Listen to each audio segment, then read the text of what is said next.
Hello friends, કેમ છો બધા? તમારું ખૂબ ખૂબ સ્વાગત છે મારા ચેનલ બીનાસ ક્રિએશન ગુજરાતીમાં. આજે આપણે બનાવીશું શિયાળા માટે એકદમ હેલ્ધી અને બધાને ભાવે તેવી વ્હાઈટ કઢીની રેસિપી. તો આજે આપણે આ કઢી શીંગ અને મૂળાની બનાવી રહ્યા છીએ. તો એકદમ ટેસ્ટી આ કઢી બનશે, જરૂરથી બનાવીને ટ્રાય કરજો. તો ચાલો ફ્રેન્ડ્સ, બનાવવાનું શરૂ કરી. તો સૌથી પહેલાં 2 ટેબલસ્પૂન જેટલો મેં અહીંયા કઢાઈયામાં તેલને ગરમ કરી લીધો છે. હવે આ તેલમાં આપણે આખા મસાલા એડ કરવાના છે. તો સૌથી પહેલાં હું અહીંયા 4 થી 5 ટુકડા લવંગના એડ કરી દઈશ. ત્યારબાદ આપણે અહીંયા 4 થી 5 નંગ જેટલા મરી લઈ લેવાના છે અને 1 ટુકડો આપણે અહીંયા તજનો લઈ લેવાનો છે.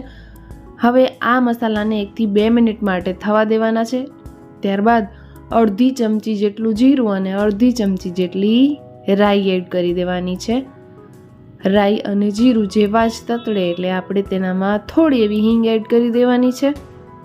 ત્યારબાદ આપણે અહીંયા એડ કરીશું મેથી દાણા. તો મેથી દાણા એડ કરવાથી કઢીમાં સરસ એવી ખટાશ આવે છે અને એકદમ ટેસ્ટી લાગે છે કઢી. તો અડધી ચમચી જેટલા મેથી દાણા એડ કર્યા છે. ત્યારબાદ કઢી પત્તા એડ કરીશું, સાથે સાથે મૂળા અને શીંગ એડ કરી દઈશું. તમે જોઈ શકો છો વિડીયોમાં કે મૂળાની મેં છાલ ઉતારીને તેને મોટા પીસમાં કટ કરીને એડ કરી દીધા છે. આ કઢીમાં આવી રીતના જ મૂળા સમારીને એડ કરવામાં આવે છે. અને શીંગના મેં નાના નાના ટુકડા કરી લીધા છે. ઉપરથી થોડી એવી છાલ મેં તેની ઉતારી નાખી છે. તો આ શીંગ કઢીમાં બહુ જ ટેસ્ટી લાગતી હોય છે. જો તમે આ કઢી બનાવી હશે તો તમને ટેસ્ટ ખ્યાલ હશે, અને જો ના બનાવી હોય તો જરૂરથી બનાવીને ટ્રાય કરજો. હવે આપણે સ્વાદ પ્રમાણે અહીંયા મીઠું એડ કરી દઈશું. ફરી પાછું આપણે તેને મિક્સ કરી લઈશું અને મૂળા અને શીંગને આપણે એકદમ સરસ રીતે સોફ્ટ થાય ત્યાં સુધી પકવી લઈશું. તો ઉપર આપણે થાળી ઊંધી વાળી દઈશું, એનાથી ફટાફટ પાકી જશે. અહીંયા તમે જોઈ શકો છો કે શીંગ અને મૂળાનો કલર ચેન્જ થઈ ગયો છે અને એકદમ સરસ રીતે પાકી ગયા છે. આપણે તેને ચાકુ અથવા તો ચમચાની મદદથી ફોડીને જોઈ લેવા છે. એકદમ સોફ્ટ થાય ત્યાં સુધી તેને આપણે પકવવાના છે. અને તમે જોઈ શકો છો કે આ એકદમ સરસ એવા સોફ્ટ થઈ ગયા છે. તો આપણે ગેસની ફ્લેમને બંધ કરી દઈશું. હવે આપણે અહીંયા છાશ લઈ લઈશું. તો આ કઢી માટે મેં અહીંયા અમૂલની ઘાટી છાશ લીધી છે. તમારા પાસે ઘરમાં કોઈ પણ છાશ હોય તમે લઈ શકો છો. બહુ ખાટી છાશ નથી લેવાની. હવે આપણે તેનામાં બેસન એડ કરવાનું છે. તો 2 ચમચી જેટલું આપણે અહીંયા બેસન એડ કરીશું. તો તેનાથી કઢી જે છે એ ઘાટી થશે. અને જો બહુ વધારે ઘાટી જોઈતી હોય તો એકાદી ચમચી વધારે એડ કરી દેવાની છે. તમારી ક્વોન્ટિટી ઉપર ડિપેન્ડ છે. હવે આપણે બેસનને એકદમ સરસ રીતે છાશમાં મિક્સ કરીને ગેસ ઉપર તેને ઉકળવા માટે મૂકી દઈશું. તો અહીંયા 1 ચમચી જેટલો મેં અહીંયા ખમણેલું અદરક એડ કર્યું છે. અદરકથી કઢીનો ટેસ્ટ બહુ જ સારો એવો આવતો હોય છે. જો લસણ એડ કરવું હોય તો કરી શકો છો, પણ મેં અહીંયા નથી કર્યું. હવે થોડી વાર માટે આપણે અહીંયા છાશને ઉકાળી લઈશું. તો આ સ્ટેપ મેં એટલા માટે કર્યો છે કે ઘણા જણા કહેતા હોય છે કે ડાયરેક્ટલી કઢીમાં છાશ એડ કરીએ છીએ તો એ ફાટી જાય છે, કારણ કે આપણે મીઠું પહેલાં વાપરી દેતા હોઈએ છીએ એટલા માટે કદાચ ફાટી જતું હોય છે. પણ મારા કેસમાં આવું બહુ ઓછું થતું હોય છે, છતાં પણ મેં અહીંયા તમને અલગથી બતાવી દીધું છે. છાશ ફાટી જતી હોય તો તેને આપણે બેસન એડ કરી અને અલગ વાસણમાં આપણે ઉકાળી લેવાનું છે. તેનામાં મીઠું એડ નથી કરવાનું, તો બિલકુલ નહીં ફાટે. હવે મેં એ છાશને કઢાઈમાં એડ કરી દીધી છે. અને મસાલામાં આપણે ફક્ત 1 ધાણાનો પાવડર જ વાપરીશું, બીજું કંઈ જ એડ નથી કરવાનું, કારણ કે આપણે અહીંયા સફેદ કઢી બનાવી રહ્યા છીએ. જો તીખું પસંદ હોય તો લીલું મરચું એડ કરી શકો છો. તીખું લાલ મરચું એડ કરશો તો તેનો કલર ચેન્જ થઈ જશે ફ્રેન્ડ્સ. હવે આપણે મીઠાશ માટે 1 ચમચી જેટલી ખાંડ એડ કરી દઈશું, કે પછી ગોળ તમને પસંદ હોય તો એ પણ તમે એડ કરી શકો છો. 1 અથવા 2 ચમચી જેટલી આપણે અહીંયા ખાંડ એડ કરી દઈશું, અથવા તો તમારા સ્વાદ પ્રમાણે ખાંડ એડ કરવાની છે. મારે અહીંયા બહુ મીઠી કઢી નથી જોઈતી એટલે 1 જ ચમચી જેટલી મેં અહીંયા ખાંડ એડ કરી છે. તમે 2 ચમચી તેનામાં એડ કરી શકો છો, અથવા તો તમને જેવી પણ કઢી પસંદ હોય એટલી મીઠાશ તમે તેનામાં એડ કરી શકો છો. હવે લાસ્ટમાં આપણે અહીંયા ધાણાભાજી એડ કરીને આ કઢીને ઉકાળી લઈશું. 1 થી 2 ઉકાળા આવે ત્યારબાદ આપણે ગેસની ફ્લેમને બંધ કરીને આ કઢીને સર્વ કરીશું. તો રેડી છે આપણી સરગવાની શીંગની અને મૂળાની કઢી. તો આજે આપણે બનાવવા જઈ રહ્યા છીએ વેજીટેબલ ખીચડી. તો અહીંયા મેં મારી પસંદના વેજીટેબલ લઈ લીધા છે. તમને જે પણ ભાવતા હોય એ તમે લઈ શકો છો. સાથે સાથે એક વાટકી જેટલું મેં અહીંયા લીધું છે ચોખા અને ખીચડીની દાળ. તો આજે આપણે બનાવીશું વેજીટેબલ ખીચડી. તો અહીંયા મેં કોબી, ગાજર, વટાણા, ફુલાવર, બટેટું, ડુંગળી, શિમલા મરચાં એ લઈ લીધા છે. તેને આપણે નાની નાની કટિંગ કરી લેવાની છે અને ત્યારબાદ આપણે તેનામાં પાણી એડ કરી દઈશું. એટલે આ બધા જ વેજીટેબલને આપણે ધોઈને યુઝ કરીશું. હવે આપણે અહીંયા ગેસ ઉપર તેલ ગરમ કરી લઈશું. તમે આ ખીચડીને ઘીમાં પણ વઘારી શકો છો અથવા તો ઉપરથી પણ ઘી એડ કરી શકો છો. અહીંયા મેં થોડું એવું શીંગનું તેલ લીધું છે. તેલ જેવું ગરમ થઈ જાય એટલે આપણે તેનામાં એડ કરીશું 1 ટીસ્પૂન જેટલું રાઈ અને જીરું. સાથે સાથે આખા મસાલા એડ કરીશું. તો 1 ચક્રફૂલ એડ કરી દઈશું. સાથે સાથે તજનો ટુકડો એડ કરીશું. 4 થી 5 નંગ જેટલા લવંગ એડ કરી દઈશું અને 4 થી 5 નંગ જેટલી મરી એડ કરી દઈશું. સાથે સાથે એક સૂકું લાલ મરચું લઈ લઈશું. તો આ આખા મસાલા એડ કરશું ને ખીચડીમાં ફ્રેન્ડ્સ, તો એકદમ ખીચડી ટેસ્ટી બનશે, જેવી કે આપણે સ્વામિનારાયણ મંદિરમાં ખાતા હોય છે એ રીતની.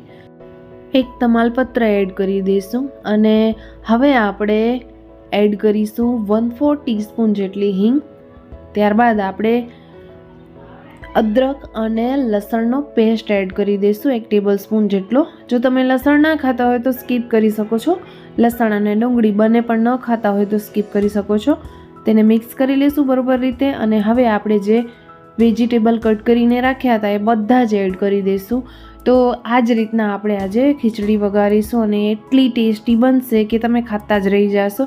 તો ક્યારે પણ વેજીટેબલ ખીચડી બનાવવાનું મન થાય તો આ રીતે જરૂરથી બનાવીને ટ્રાય કરો. મારી આ રેસીપી તમને બધાને ટેસ્ટ બહુ જ પસંદ આવશે અને ઝટપટ બની જાય છે. તો અહીંયા મેં બધા જ વેજીટેબલને ધોઈને એડ કરી દીધા છે અને આપણે તેને સરસ રીતે મિક્સ કરી લઈશું. મિક્સ કર્યા બાદ આપણે તેનામાં એડ કરીશું તીખા લીલા મરચાં. તો આ બિલકુલ ઓપ્શનલ છે. જો તમને ના વાપરવા હોય તો તમે સ્કીપ કરી શકો છો, કારણ કે આપણે અહીંયા શિમલા વાપર્યું છે એટલે બીજા લીલા મરચાંની જરૂરત નથી. મેં અહીંયા તીખાસ માટે એડ કર્યા છે. હવે આપણે દાળ અને ચોખાને ધોઈ લીધા છે. તો બંને મેં એક વાટકી જેટલા લીધા છે. તમારી જે પણ ક્વોન્ટિટી હોય એ પ્રમાણે તમે દાળ અને ચોખા લઈ શકો છો. જો વધારે બનાવવા હોય તો 2 વાટકી પણ લઈ શકો છો. તો વેજીટેબલ થોડા એવા વધારી દેવાના છે.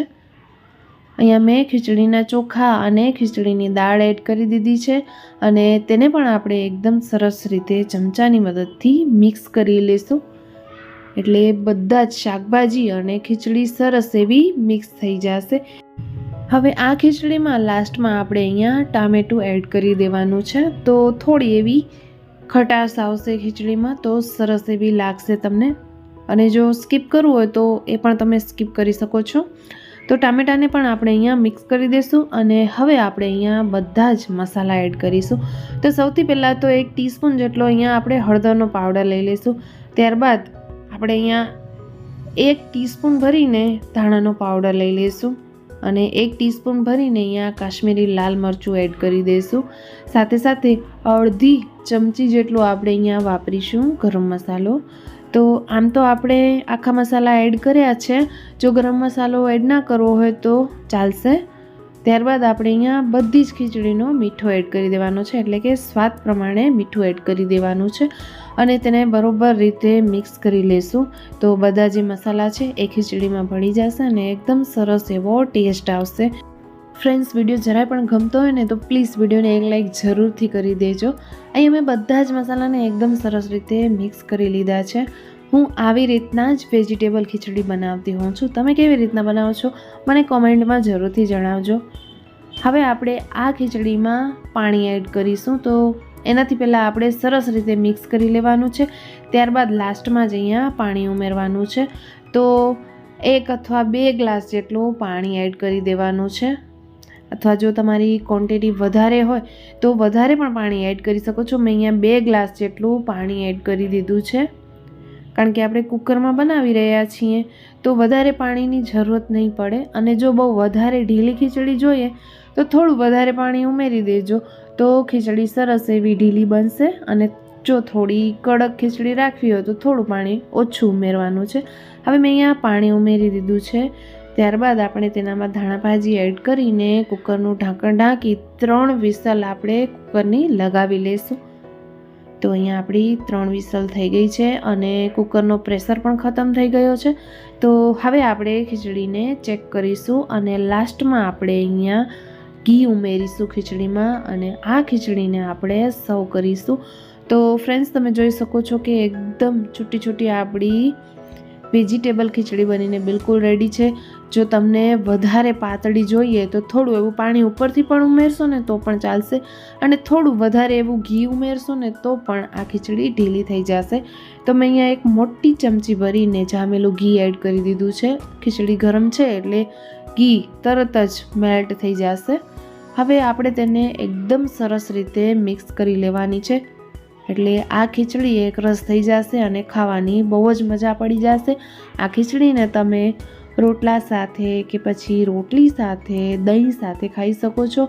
એકદમ ટેસ્ટી એવી લાગે છે અને આમને આમ લુખી ખીચડી પણ તમે ખાઈ શકો છો. બહુ જ ટેસ્ટી લાગે છે. તો અહીંયા આપણી વેજીટેબલ ખીચડી બનીને બિલકુલ રેડી છે ફ્રેન્ડ્સ. આપણે તેને સર્વ કરીશું. આ ખીચડી સાથે તમે પાપડ શેકીને પણ ખાઈ શકો છો. બહુ સરસ એવો પાપડનો પણ ટેસ્ટ આવે છે ખીચડી સાથે. તો અહીંયા મેં ડીશ લઈ લીધી છે. ડીશમાં આપણે ખીચડીને સર્વ કરીશું. તો રેડી છે ફ્રેન્ડ્સ આપણી વેજીટેબલ ખીચડીની રેસીપી. વિડીયો કેવો લાગ્યો છે મને કમેન્ટમાં કમેન્ટ કરીને જરૂરથી જણાવજો. વિડીયો જરાય પણ ગમ્યો હોય તો પ્લીઝ પ્લીઝ પ્લીઝ વિડીયોને લાઇક કરજો, શેર કરજો.